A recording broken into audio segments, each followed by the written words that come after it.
अंगणवाडी सेविका मदतनीसांच्या मानधनात पुन्हा वाढीसह मिळणार हे 4 मोठे आर्थिक लाभ, थेट मिळणार दुप्पट वाढ. आदित्य तटकरेंचं आश्वासन. Anganwadi 12 March breaking news. तर पाहूया बातमी खालीलप्रमाणे सविस्तर. तत्पूर्वी जर का तुम्ही चॅनलवर नवीन असाल तर चॅनलला लाईक करा, सबस्क्राईब करा आणि समोर बेल आयकॉन क्लिक करा.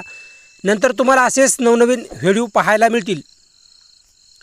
मुंबई राज्यात 2 लाखांवर अंगणवाडी सेविका आणि मदतनीस असून त्यांना 2.25 लाखापर्यंत सेवा प्रदान, ग्रॅज्युटी तसेच निवृत्तीवेतन देण्याबाबतचा निर्णय 2024ला सर्वोच्च न्यायालयाकडून देण्यात आला. राज्य सरकारच्या पातळीवर त्यांनी अंमलबजावणी अद्याप झालेली नाही. मात्र सरकारी पातळीवर याबाबत विचारविनिमय सुरू असून या निर्णयाची अंमलबजावणी लवकरच होण्याची शक्यता आहे. सेवानिवृत्त अंगणवाडी कर्मचाऱ्यांना दरमहा निवृत्तीवेतन व उत्पादन देण्याबाबतचा प्रस्ताव वित्त विभागाकडे सादर करण्यात आला आहे.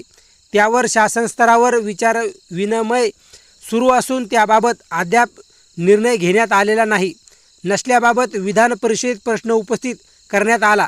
त्याचप्रमाणे अंगणवाडी सेविका व मदतनीस यांच्याकडून मुख्यमंत्री माझी लाडकी बहीण योजनेच्या अंमलबजावणीसाठी अतिरिक्त काम करून घेऊनही मानधन न मिळाल्याबाबत अंगणवाडी सेविकांच्या तक्रारी असल्याची बाब आमदार राजेश राठोड, सत्यजित तांबे यांनी तारांकित प्रश्न मांडली. यावर महिला व बालविकास मंत्री आदित्य तटकरे यांनी दिलेल्या उत्तरात मुख्यमंत्री माझी लाडकी बहीण या योजनेअंतर्गत अर्ज भरणाऱ्यांसाठी प्राधिकृत करण्यात आलेल्या अंगणवाडी सेविका, अंगणवाडी पर्यवेक्षिका यांनी भरलेल्या अर्जापैकी पात्र लाभार्थ्यांच्या नोंदणीनुसार प्रोत्साहन भत्ता अदा करण्यासाठी आयुक्त महिला व बालविकास पुणे यांनी निधी वितरित करण्यात आला असून त्यानुसार प्रोत्साहन भत्ता अदा करण्यात आल्याचे स्पष्ट केले.